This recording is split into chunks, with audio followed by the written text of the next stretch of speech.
Yeni bir videodan herkese tekrardan selamun aleyküm. Bugünkü videomuzda da yine gündemdeki gelişmeleri sizlere aktarmaya devam edeceğim.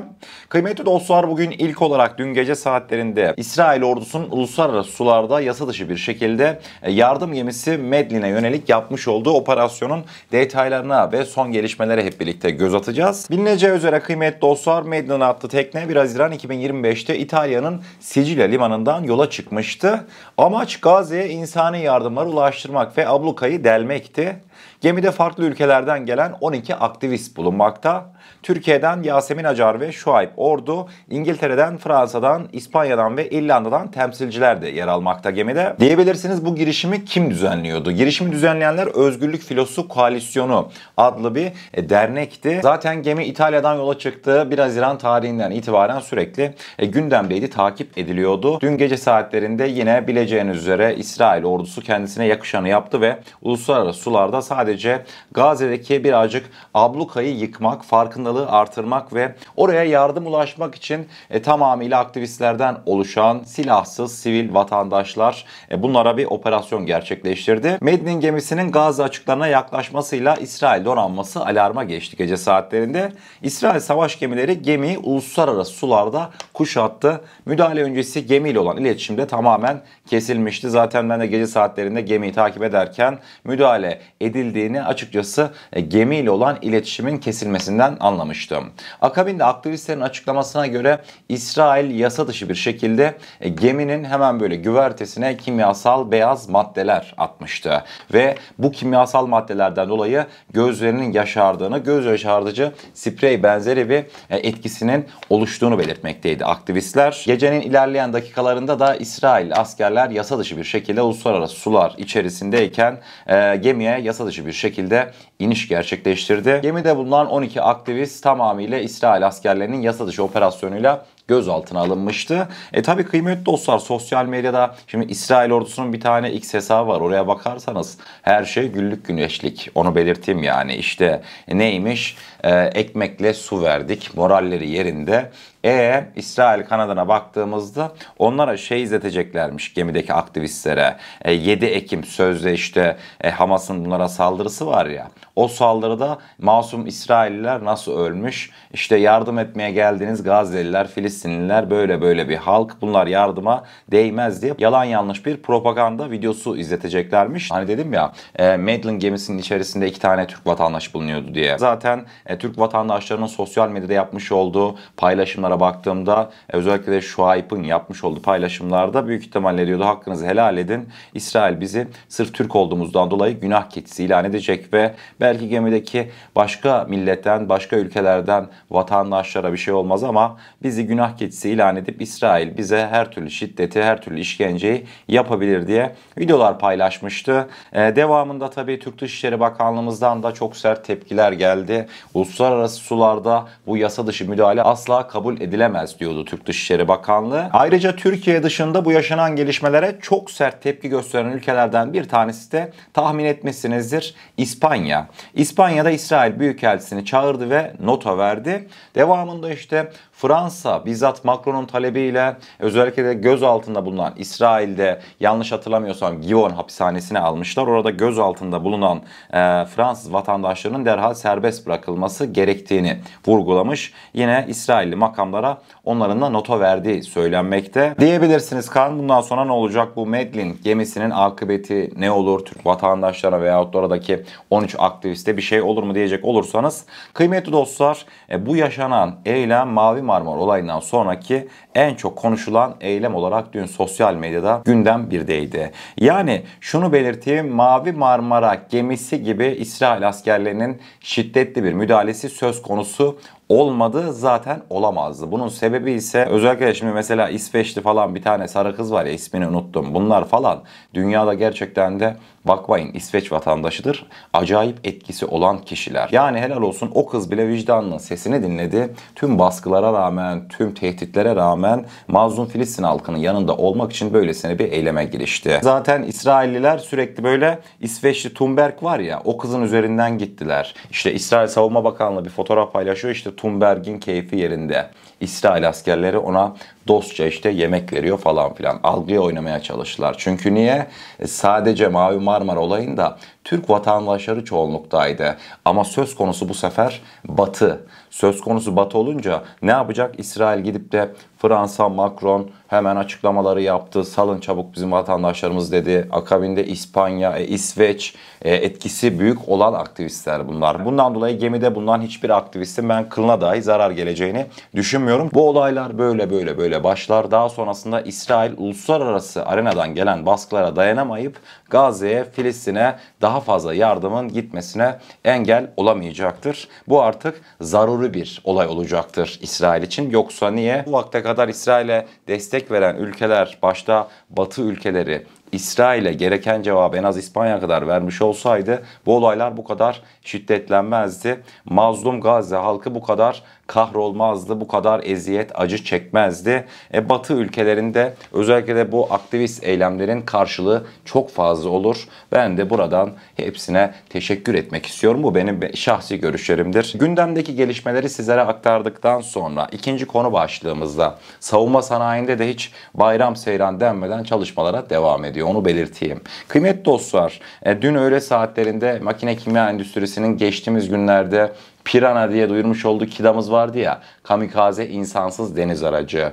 Piranha'mızın yine kısa videosunu paylaşmıştım ben ama hedefe çarpma testi yayınlandı. 3,5 metrelik bir tane hedefe nokta atışı dalış gerçekleştirmişti Piranha KİDA'mız. Tabi yaşanan bu gelişme özellikle de bizzat muhatabı tarafından bugün dile getirildi. Yunanlardan bahsetmekteyim. Adalar Denizi bölgesinde o kadar top koşturacak dedik ya kendi içimizde biz Piranha. İşte Yunanlılar da bunun bugün farkına varmışlar ve Piranha KİDA'nın duyurulmasından sonra aynen şöyle bir haber yaptılar. Yunan basınından Pentapostagma dün makine kimya endüstrisinin yayınlamış olduğu Piranha KİDA videosu sonrasında ne yapacağını şaşırdı açıkçası. Yunanlılar diyordu ki Türklerin Piranha KİDA'sı düşük maliyetle yüksek etkili sonuçlar verecek şekilde tasarlanmış. Hem tek başına hem de sürü halinde hareket edebilmesi, tespit edilen deniz tehditlerine karşı otonom veya uzaktan müdahale edebilmesi, düşman gemileriyle liman ve düşman deniz üslerindeki tesis altyapılara çarptığında patlayabilme kabiliyetine sahip olması hususu konusunda endişeliyiz. Söz konusu Türk kamikaze KİDA'sı Piranha'nın Yunan donanmasının tüm su üstü gemileri için ölümcül bir tehdit oluşturduğunu, birincil hedefin ise yeni Yunanistan'ın Belharra tipi fırkateynleri olduğunu anlıyoruz. Eğer ki Yunanistan gerekli tedbirleri almazsa Piranha KİDA ülkemiz açısından tam bir felaket olacaktır diye Yunan basını haberini sonlandırmıştı. Ama fark ettiniz mi? Biz özellikle de Piranha KİDA duyurulmadan bile önce, hatta Ukrayna-Rusya savaşı başlamadan bile önce sürekli ne derdik? Hani ya işte Adalar Denizi bölgesinde böyle dev gibi gemilerle operasyon yapmaya gerek yok. Dev gibi gemiler de olsun ama onların yanında küçük küçük böyle her araya her deliğe girebilecek tarzda kamikaze insansız deniz araçlarımız olsun derdik. Hatırlarsınız değil mi? Hepimizin derdi buydu. Niye? Çünkü işte Adalar Denizi kayalık bir bölge. Daha rahat hareket ederiz. Maliyet açısından da oldukça etkin olur derdik. Yani kıymetli dostlar demek ki yorum yapmaya devam edelim. Çünkü yorumlarımız dikkate alınıyor. Yıllar önce derdik bunu. Ta böyle işte özellikle de işte Libya döneminde ne bileyim işte İrini operasyonu dönemlerinde hani Yunanlarla sıcak dakikalar yaşadığımız dönemler vardı ya, o dönemlerde sürekli bunları dile getirirdik. Bugüne baktığımızda ise yaklaşık 3-4 sene sonra bizzat sahada test edilirken söylediklerimizi görüyoruz. Sadece yalnız kamikaze insansız deniz araçlarımız, mesela bu Piranha'mızı işte denizin üzerindeki hedeflere karşı düşünmeyin. Yine bunun da bir örneği var. Ukraynalılar bu konuda yalana gerek yok. Hızlı ilerliyorlar. Hatta bizim kıyılara bile vurdu Ukraynalıların insansız deniz araçları. Hatırlarsınız Karadeniz kıyılarına. Aynı böyle görsel olarak benzerdi. Kıymetli dostlar, Ukraynalılar geçtiğimiz günlerde bir tane hava füzesi koymuşlar kamikaze insansız deniz aracına.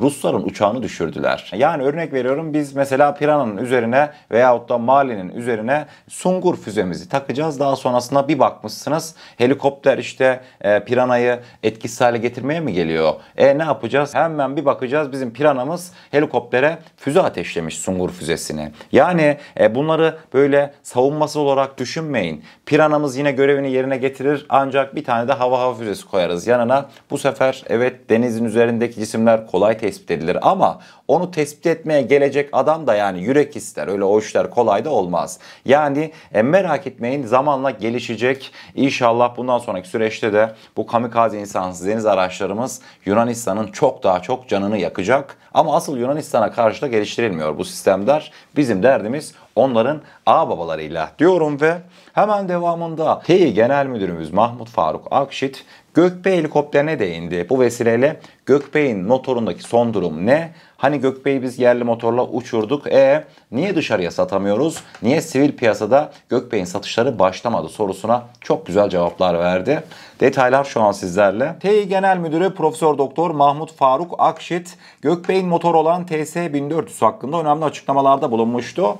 Diyordu ki Mahmut Faruk Akşit, bu motor uluslararası sivil sertifikalı bir motor olacak. Bir yolcu uçağı motorunun geçtiği tüm süreçlerden geçiyoruz. Bu sürecin son derece zorlu ve titiz bir denetim gerektirdiğini vurgulayan Akşit, testlerin hepsi uluslararası denetçi hakemlerin huzurunda gerçekleşiyor. Ancak bu şekilde bu motor sivil yolcu taşıyabilir sertifikası alınabiliyor dedi. Motorun performansına da değinen Akşit, TS1400 motoru 1740 beygirin üzerine çıktı.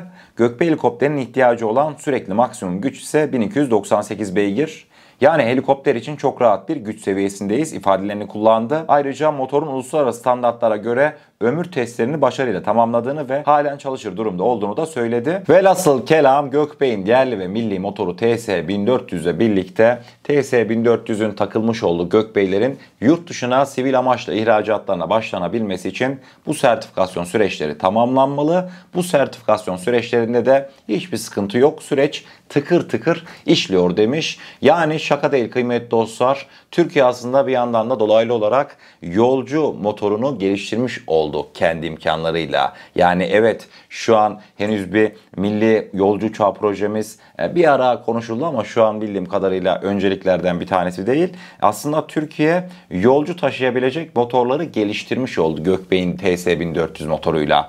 Bence bu dikkat edilmesi gereken bir husus. Bundan sonraki süreçte Allah izin verirse TS1400'den elde edilen deneyimlerle milli muharip uçak KA'nın motorları yani Allah izin verirse Tİ'nin daha yolculuğu yeni başladı desek pek de yanlış olmaz. Devamında günün sosyal medya gelişmeleri var. Kısa kısa karşımıza bir gelsin mi? Hatırlanacağı üzere Azerbaycan'ın Pakistan'dan 40 adet CF-17 Thunder Block 3 jetini satın almak için yaptığı 4,6 milyar dolarlık tarihi anlaşma vardı.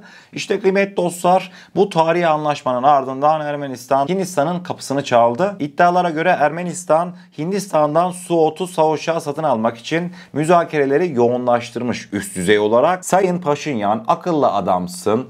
Bence güzel de bir politika izlemeye çalışıyorsun. Hiç gerek yok. Ermenistan olarak zaten 3-5 kuruşa muhtaç bir ülkesiniz. Uçuramayacağınız uçaklar için sağa sola para vermeyin. Sağda gerçeklikten bir habersiniz. Yunan basınını her gün okursanız eğer Ermenistan olarak kafayı sıyırırsınız. Yani Yunan basınına baktığınızda bugün diyor ki mesela işte Türk İnsan Hava Araçları Hindistan'da bozguna uğradı Keşmir bölgesinde. Türkler bundan sonraki süreçte rahat bir şekilde uluslararası pazarda Türk İnsan Hava Araçlarını, o yenilmez insan hava araçlarını pazarlayamayacaklar diye haberler giriyorlar. Fakat sahadaki gerçeklikten bir haberler. Yani Ermenistan'a tavsiyemiz öyle saçma sapan Su-30'lara sırf işte Azerbaycan onu aldı, bunu aldı, biz de şunu alalım diye karşı koymaya çalışacağınıza siz gidin Türkiye ile Azerbaycan'la arayı iyi tutmaya bakın. Zengezur koridorunu önce bir açın. Öyle yalandan işte Zengezur koridorunun tam da ortasına Fransa'nın Fahri Konsolosluğunu açarak bu süreç ilerlemez. Ve size bu süreçten fayda da gelmez.